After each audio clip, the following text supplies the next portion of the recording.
So, hello everyone, welcome to DD Physics.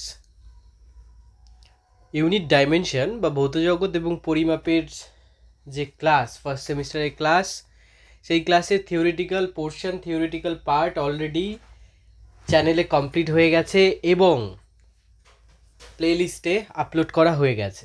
ঠিক আছে, ভৌতজগৎ এবং পরিমাপ নামেই প্লেলিস্ট বানানো আছে। সেই প্লেলিস্টে প্রথম দুটো ভিডিও যেখানে থিওরিটিক্যাল পোর্শন আছে এবং টোটাল কন্টেন্ট আছে, প্রথম চ্যাপ্টারে টোটাল বিষয় আলোচনা করা আছে।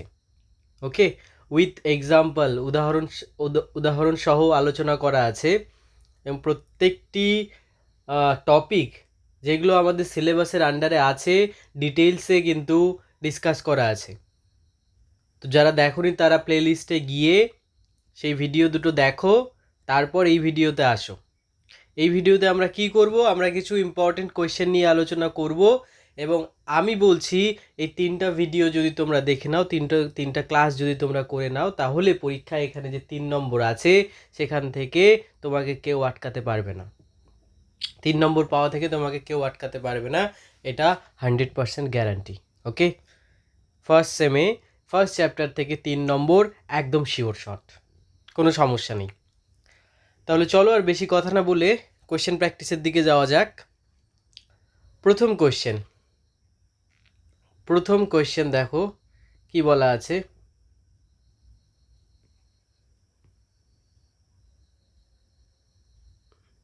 দেখো প্রথম কোয়েশ্চেন তোমাদের স্ক্রিনে।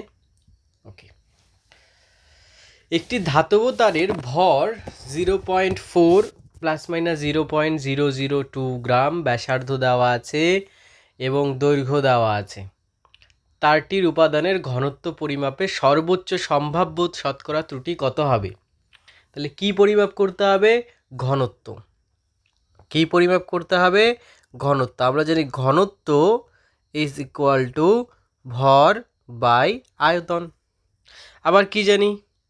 চোং। এক্ষেত্রে বস্তুটা কি? এক্ষেত্রে বস্তুটা হচ্ছে ধাতব তার। তা ধাতব তার যদি হয় তার আকার কিরকম হয়? চোঙাকৃতি হয়। তো চোঙাকৃতি বস্তুর আয়তন কত হয়? পাই আর স্কোয়ার এইচ, যেখানে আর হচ্ছে তার ব্যাসার্ধ, এইচ হচ্ছে তার দৈর্ঘ্য। হ্যাঁ কি না? তাহলে এটা যদি হয় তাহলে del rho by rho is equal to কি লেখা যায়? Del M by M. দেখো পাই কি? পাই হচ্ছে ধ্রুবক। আগের ক্লাসে বলেছিলাম ধ্রুবক থাকলে ত্রুটি নির্ণয়ে তার কোনো ফর্ম আসবে না। কেন আসবে না সেটা কিন্তু ব্যাখ্যা করা আছে। Two del R by R plus del H by H. হ্যাঁ কি না? চলো, ডেল এম কত? ডেল এম হচ্ছে 0.02, সরি, ডেল এম হচ্ছে 0.002, কারণ আমরা এই যে এম এর ভ্যালু দেওয়া আছে তার মধ্যে 0.4 হচ্ছে প্রকৃত মান, 0.002 হচ্ছে ত্রুটি। ঠিক আছে, চলো বসাই। তাহলে 0.002 বাই 0.4 প্লাস 2 ইন্টু ডেল আর ব্যাসার্ধ ত্রুটি কত? ব্যাসার্ধের ত্রুটি হচ্ছে 0.001, 0.001 হচ্ছে ব্যাসার্ধের ত্রুটি। বসিয়ে দাও 0.001, নিচে কত হবে? প্রকৃত মান 0.3, রাইট। প্লাস ডেল এইচ দেখো 0.02, দৈর্ঘ্যের ত্রুটি হচ্ছে 0.02, তাহলে 0.02 বাই 5। বলো হ্যাঁ কি না? বোঝা গেল একদম? আচ্ছা, তাহলে এটাকে কীরকমভাবে লেখা যায়? এটাকে চলো এই দশমিকটা তুলে দেই, নিচের 0.4-এর দশমিকটা তুলে দিয়ে উপরে 10 দিয়ে গুণ হবে, 10 দিয়ে যদি গুণ হয় তাহলে 0.02 বাই 4 লেখা যাবে। হ্যাঁ কি না? প্লাস 2 ইন্টু, দেখো এটার দশমিকটা তুলে নেই, 0.01 লেখা যাবে। হ্যাঁ কি না? Plus 0.02 by 5। এবার 3, 4, 5-এর লসাগু কত হবে? 3, 4, 5-এর লসাগু কত হয়? করে নাও। 3, 4, 5-এর লসাগু কত হবে? দেখো পরস্পর মৌলিক হচ্ছে। হ্যাঁ কি না? তার মানে কি হবে? গুণফল হবে, তাই না? 4, 5-এ 20, তার মানে 60 হচ্ছে এদের কি? লসাগু। যদি 60 লসাগু হয় তাহলে এখানে কি হবে 0.02 ইন্টু 15, তাই না, প্লাস 0.02 ইন্টু কত 20 প্লাস 0.02 ইন্টু 12। বলো বুঝতে পারলে কি না? সো আফটার অল কী হবে, এখানে কি লেখা যাবে, এখানে লেখা যাবে 0.02টা কমন নিয়ে নাও, কমন নিয়ে 15 প্লাস 20 প্লাস 12 বাই 60 কী লেখা যায় 0.02 ইন্টু, দেখো 15 আর 20 হচ্ছে 35, তাই না, 15 আর 20 হচ্ছে 35, 35 তার সঙ্গে 12 তার মানে 47 বাই 60, হ্যাঁ কি না? আচ্ছা, এবার যেহেতু কি করছে, যেহেতু এটাকে বলছে যে কি ত্রুটি বের করতে হবে, শতকরা ত্রুটির, তাই 100 দিয়ে গুণ করতে হবে, হ্যাঁ কি না? 100 দিয়ে যদি গুণ করি তাহলে 2 ইন্টু 47 বাই কত থাকবে 60, তার মানে থাকবে 47 বাই 30, নাকি? তো 47 বাই 30 যদি থাকে তাহলে কত হচ্ছে, 47 বাই 30 যদি থাকে তার মানে অ্যাপ্রক্সিমেটলি হবে 1.6%।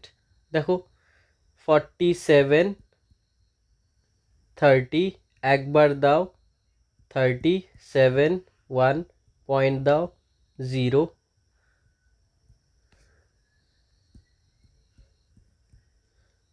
2 না, তারপরে আবার কতবার যাবে, পয়েন্ট আছে 0 হবে 3 6 18,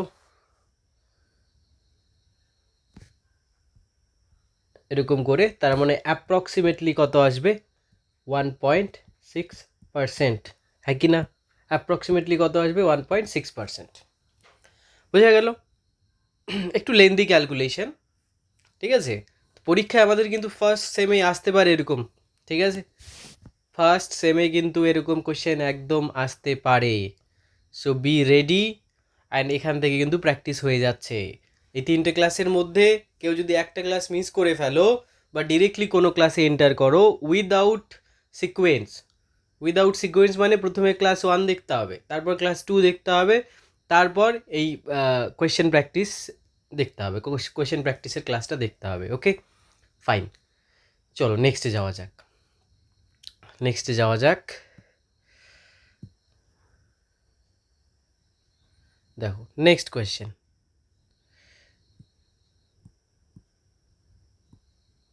কি বলা আছে, X plus A by Y square into Y minus B, okay, is equal to RT সমীকরণে এক্স কি, এক্স হচ্ছে চাপ, এক্স কি, এক্স হচ্ছে চাপ, ওয়াই কি, ওয়াই হচ্ছে আয়তন, ওয়াই কি, ওয়াই হচ্ছে আয়তন, আর কি বলছে, আর হচ্ছে সর্বজনীন গ্যাস ধ্রুবক, টি পরম স্কেলের তাপমাত্রা হলে এ বাই বি এর রাশিটি কি হবে, এ বাই বি এর রাশিটি যে ভৌত রাশিকে নির্দেশ করে তা হলো। তার মানে সেপারেটলি এর মাত্রা বের করতে হবে, বি এর মাত্রা বের করে এ বাই বি এর মাত্রা দেখতে হবে, এ বাই বি এর মাত্রা দেখতে হবে, এই অপশানগুলোর মধ্যে কার মাত্রার সাথে ম্যাচ করছে, এটাই হচ্ছে আমাদের কি, এটাই হচ্ছে আমাদের বের করার জিনিস, এটাই আমাদের ক্যালকুলেট করতে হবে।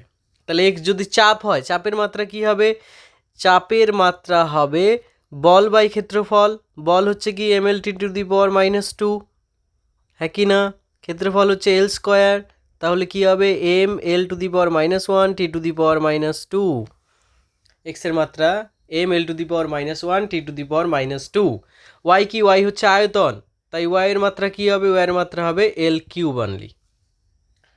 ওকে, এবার দেখো এক্সের সঙ্গে কে যোগ আছে, এ বাই ওয়াই স্কোয়ার, তার মানে এ বাই ওয়াই স্কোয়ারের মাত্রা কার মাত্রার সমান হবে, এক্সের মাত্রার সমান হবে, তার মানে এর মাত্রা কার মাত্রার সমান হবে, এক্স ইন্টু ওয়াই স্কোয়ারের মাত্রার সমান হবে, বলো হ্যাঁ কি না?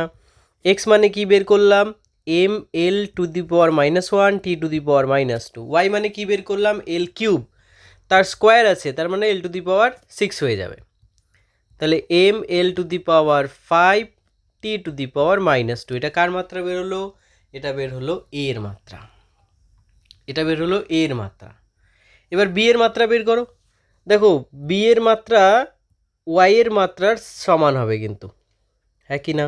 কারণ বি ওয়াই থেকে বিয়োগ অবস্থায় আছে মাত্রা বিশ্লেষণের নীতি বা সমমাত্রিক নীতি অনুযায়ী, তাহলে অবশ্যই বি এর মাত্রা ওয়াই এর মাত্রার সমান হতেই হবে। তাহলে বি ইজ ইকুয়াল টু কী হবে? ওয়াই এর মাত্রা। ওয়াই এর মাত্রা কত বের করলাম? এল কিউব। তাহলে চলে আসো এ বাই বি এর মাত্রা। চলে আসো এ বাই বি এর মাত্রা। এর মাত্রা কত? M L to the power 5 T to the power -2। B এর মাত্রা এল কিউব। তাহলে কি আসছে? M L square T to the power -2। এবার অপশানের দিকে যেতে হবে। অপশানের দিকে যদি প্রথমের দিকে দেখো, অপশানগুলো যদি দেখি, সান্দ্রতাঙ্ক যে অপশানটা আছে, ঠিক আছে, এই সান্দ্রতাঙ্কের মাত্রা কি M L square T to the power -2? Sir সান্দ্রতাঙ্ক কি তাই তো জানি না, মাত্রা কি করে বের করব? তো এই মুহূর্তে বলে রাখি, সান্দ্রতাঙ্কর এইভাবে মাত্রাটা বের করা হয়, F is equal to eta into A into DV DX. এই ইটা যেটা আছে সেটাই হবে আমার সান্দ্রতাঙ্ক। তাহলে ইটা কি হবে? F by A into DV DX. যেখানে আচ্ছা তোমাদেরকে আরও সহজ করে বলি, ডিভি ডিএক্স তো এখন তোমরা জানোই না, তাহলে ভি বাই এক্স বলো। কি বলো? V by X. V by X. দেখবে তো ইটার মাত্রা এফ, এ মানে হচ্ছে কি? ক্ষেত্রফল। এ কি? এ হচ্ছে ক্ষেত্রফল। এ কি? এ হচ্ছে ক্ষেত্রফল। ভি হচ্ছে কি? বেগ। এক্স কি? এক্স হচ্ছে দূরত্ব। আর এফ তো ফোর্স, সবাই জানে। দেখবে তো ইটার মাত্রাটা কত আসে? এটা তোমাদের এইচডব্লিউ থাকলো, ঠিক আছে। তারপরে চলে আসো ঘাত। আচ্ছা, ঘাত মানে হচ্ছে এক ধরনের বল। ঘাত কি? ঘাত হচ্ছে এক ধরনের বৃহৎ মানের বল। বৃহৎ মানের বলকে বলা হয় ঘাত। তো বলের মাত্রা কি? বলের মাত্রা হচ্ছে M L T to the power -2। কিন্তু আমার আসলো কি? M L square T to the power -2। তাহলে হচ্ছে না। তারপরে চলে আসো অপশন ডিতে, চাপের নতিমাত্রা। চাপের নতিমাত্রা মানে হচ্ছে পি বাই দূরত্ব। চাপ বাই দূরত্ব। তো চাপ কি? চাপ হচ্ছে M L to the power -1 T to the power -2 by L. তাহলে কি হবে? M L to the power -2 T to the power -2। তাহলে সেটাও হচ্ছে না। এই যে শক্তি যেটা আছে, শক্তি মানে হচ্ছে কার্য। শক্তির সমতুল্য রাশি হচ্ছে কার্য। কার্য মানে কি? বল গুণন সরণ। বলের জন্য কি? M L T to the power -2। সরণের জন্য কি? এল। সো আলটিমেটলি কী হবে? M L square T to the power -2। বলে বুঝতে পারলে কি না? তাহলে কি হচ্ছে? তাহলে অপশান বি হচ্ছে আমার অ্যান্সার। আমার অ্যান্সার কী হবে? অ্যান্সার হবে অপশান বি। ওকে, বোঝা গেল? চলো নেক্সটে যাওয়া যাক। নেক্সট কোয়েশ্চেনে যাওয়া যাক। Next question.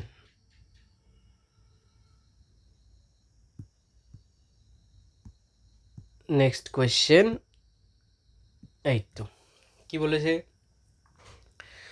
বল, গতিবেগ এবং সময়কে মূল একক হিসাবে গণ্য করা হলে ঘনত্বের মাত্রা সংকেত কি হবে? ঘনত্বের মাত্রা সংকেত বের করতে হবে। তাহলে আমরা কি জানি? মনে করো লিখছি যে এই ঘনত্ব ইজ ইকুয়াল টু, কী লিখতে হবে? যাদেরকে মৌলিক রাশি হিসেবে ধরবো তাদের সঙ্গে সম্পর্ক বের করতে হবে। তাহলে কিভাবে লিখতে হবে? Rho is equal to F to the power X, V to the power Y, T to the power Z, হ্যাঁ কি না? নেক্সট স্টেপ কি? নেক্সট স্টেপে লিখতে হবে তোমার, কি লিখতে হবে নেক্সট স্টেপে? তাদের যে মৌলিক রাশি অনুযায়ী তাদের যে মাত্রীয় সংকেত হয় সেটা লিখতে হবে। ঘনত্ব মানে কি? ভর বাই আয়তন। ঘনত্ব মানে হচ্ছে ভর বাই আয়তন, মানে M L to the power -3। তার মানে M L to the power -3 T to the power 0। আচ্ছা, এফ কি? M L T to the power -2 whole to the power X. V কি? ভি হচ্ছে গতিবেগ, so L T to the power -1 whole to the power Y. T কি? T হচ্ছে সময়, তাই টি to the power Z. বলে বুঝতে পারলে কি না? তার মানে এখানে লেখা যায় M to the power X, L to the power X plus Y T to the power -2x -y plus Z.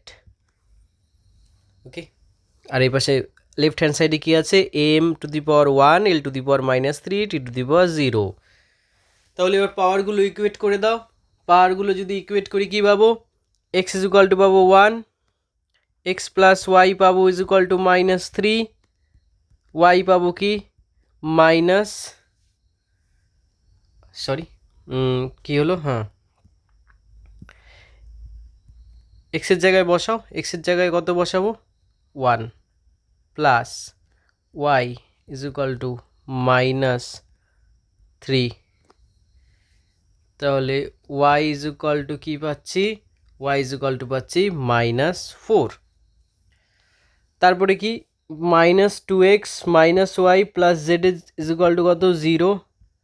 তাহলে জেড ইজ ইকুয়াল টু কি 2x plus Y only, 2 into এক্সের ভ্যালু হচ্ছে 1 মাইনাস ওয়াইয়ের value হচ্ছে 4, তাহলে -2।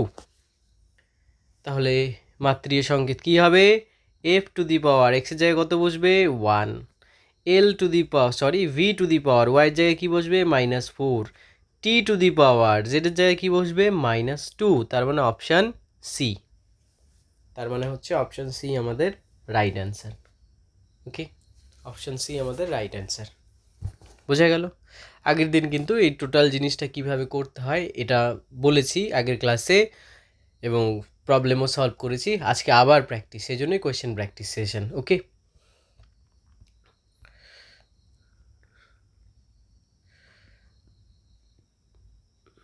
Next দেখো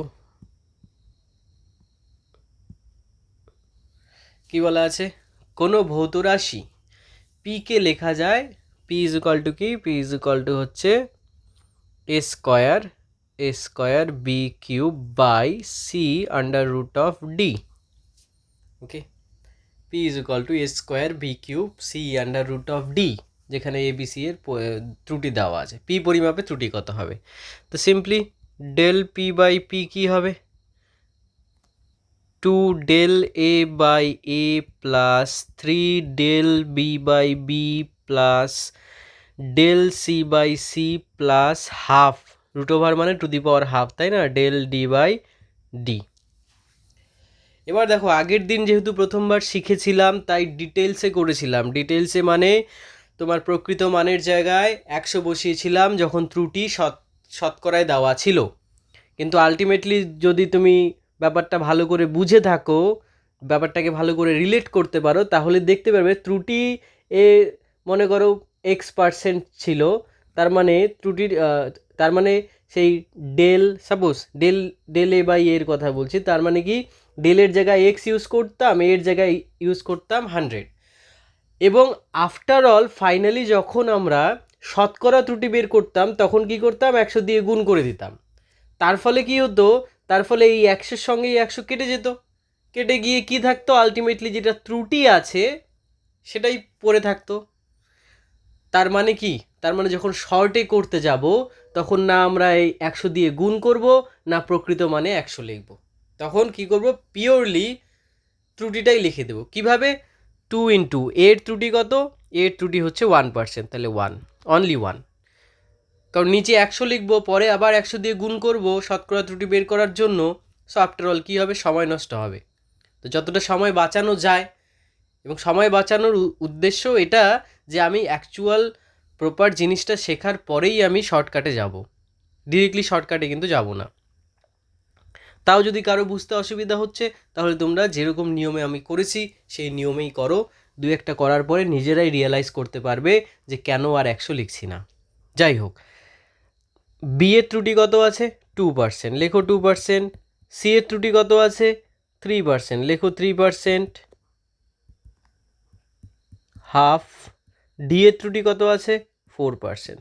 ওকে, তারপর এটা হলো 2% প্লাস 6% প্লাস 3% প্লাস 2%, তার মানে 6 2 8 3 11 2 13%। ত্রুটি কত আসে, শতকরা ত্রুটি 13%, শতকরা ত্রুটি কত 13%, একদম ইজি। তাহলে এটাকে রিপিট করার কেন কারণ ওটাই যে এখন আমরা যেহেতু ফান্ডামেন্টালটা শিখেছি, সুতরাং আমরা একটু যদি শর্টকাটে গেলে একটু যদি সময় বাঁচে, সেই জন্যই কিন্তু এটাকে আমি আবার করলাম। ওকে, চলো নেক্সটে যাওয়া যাক।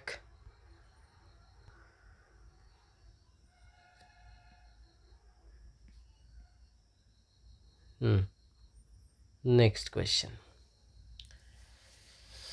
জল মাধ্যমে উৎপন্ন একটি তরঙ্গের গতিবেগ হলো V is equal to lambda to the power A G to the power B rho to the power C, যেখানে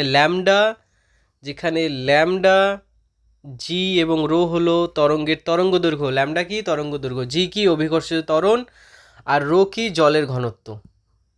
বুঝে গেছি কি বলতে চাইছে, তাই না? বলছি এবিসি এর মান কি হবে। তার মানে এটা তো ওই যে মাত্রা বের করার মতো, যে অন্য রাশিকে মৌলিক রাশি ধরে কোনো একটা ভৌত রাশির মাত্রীয় সংকেত নির্ণয় করার মতোই, তাই না? তো ভি কি দেওয়া আছে lambda to the power A G to the power B rho to the power C. V কি? ভি হচ্ছে বেগ। তাহলে লেখো বেগের মাত্রা কি হবে, M to the power 0 L to the power 1 T to the power -1। কারণ বেগের মাত্রা কি, মাত্রীয় সংকেত কি হয়, এল টু দি পাওয়ার -1, সেটাকে এম এর ফর্মে লিখলে এম টু দি পাওয়ার 0 লিখতে হবে।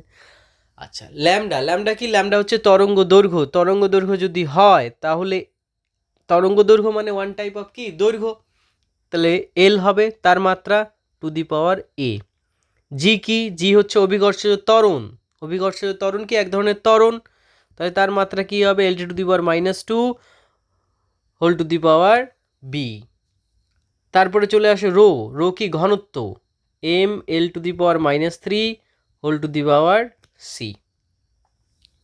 ওকে, so m to the power 0 l to the power 1 t to the power -1 is equal to m to the power c l to the power a plus b -3c t to the power -2b। বলো বুঝতে পারলে কি না? তাহলে পাওয়ারগুলো যদি equate করি তাহলে c is equal to কত 1, c ইজ ইকুয়াল টু কত 1। ওকে, বোঝা গেল? সরি, কেন সি ইজ ইকুয়াল টু 1 হবে? সি ইজ ইকুয়াল টু হবে 0, কারণ এম এর পাওয়ার কত সি, রাইট হ্যান্ড সাইডে এম এর পাওয়ার সি, লেফট হ্যান্ড সাইডে এম এর পাওয়ার কত 0, তাহলে সি ইজ ইকুয়াল টু কত 0। ওকে, তারপর দেখো -2b, টি এর পাওয়ার -2b ইজ ইকুয়াল টু -1, তার মানে বি ইজ ইকুয়াল টু কত, বি ইজ ইকুয়াল টু হচ্ছে half, B is equal to হচ্ছে হাফ। রইল বাকি কি এ। দেখো এ প্লাস বি -3c কার পাওয়ার, এল এর পাওয়ার, লেফট হ্যান্ড সাইডে এল এর পাওয়ার কত 1, তাহলে এ বি এর জায়গায় লেখো +1/2, ওকে, -3c এর জায়গায় লেখো 0 ইজ ইকুয়াল টু 1, তাহলে এ কি হবে 1 - 1/2, তাহলে এ হচ্ছে আলটিমেটলি হাফ। তাহলে এ হাফ, বি হাফ, সি 0, মানে অপশান ডি, এ হাফ বি হাফ সি কত 0, অপশান ডি। বোঝা গেল? ওকে, নেক্সট কোয়েশ্চেনে যাওয়া যাক।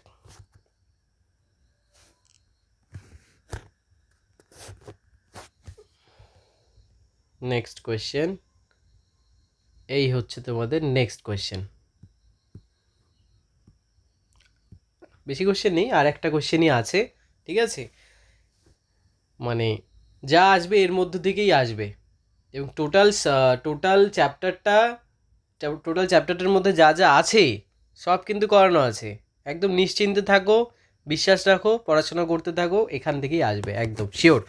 যাই হোক, কোনো বৃত্তের সমীকরণ দেওয়া আছে x² + y² is equal two a², যেখানে এ বৃত্তের ব্যাসার্ধ, যদি বৃত্তের কেন্দ্র 0 0 থেকে পরিবর্তন করা হয় তবে পরিবর্তিত বৃত্তের সমীকরণে হয় এত।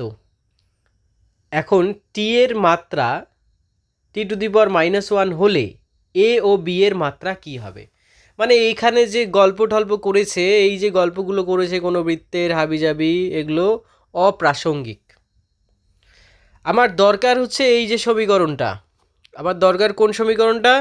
আমার দরকার হচ্ছে x - at whole square plus y - t T by B whole square is equal to A square. এই সমীকরণটা দরকার এবং জানা দরকার টি এর মাত্রা কি হবে। টি এর মাত্রা ওরা বলেই দিয়েছে, টি এর মাত্রা হচ্ছে t⁻⁻1। তাহলে বলেছে এ আর বি এর মাত্রা কি হবে, ব্যাস। তার মানে এ টি এর মাত্রা কার সমান হবে? এক্স এর মাত্রার সমান হবে, হতেই হবে। এক্স কি? এক্স হচ্ছে দূরত্ব। এক্স কি? এক্স হচ্ছে একটা স্থানাঙ্ক, এক্স স্থানাঙ্ক।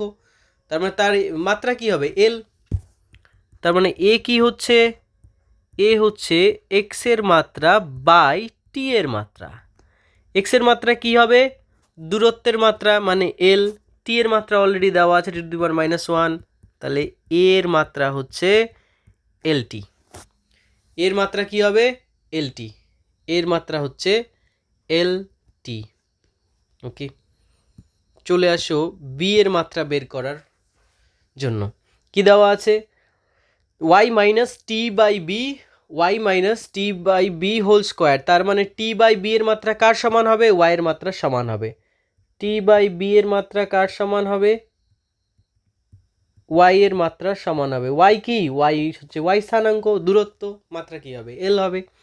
সো বি এর মাত্রা কি হচ্ছে? বি এর মাত্রা হচ্ছে টি এর মাত্রা বাই ওয়াই এর মাত্রা। টি কি?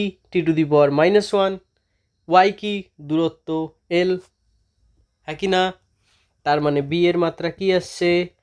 l⁻⁻1 t⁻⁻1। শেষ গল্প।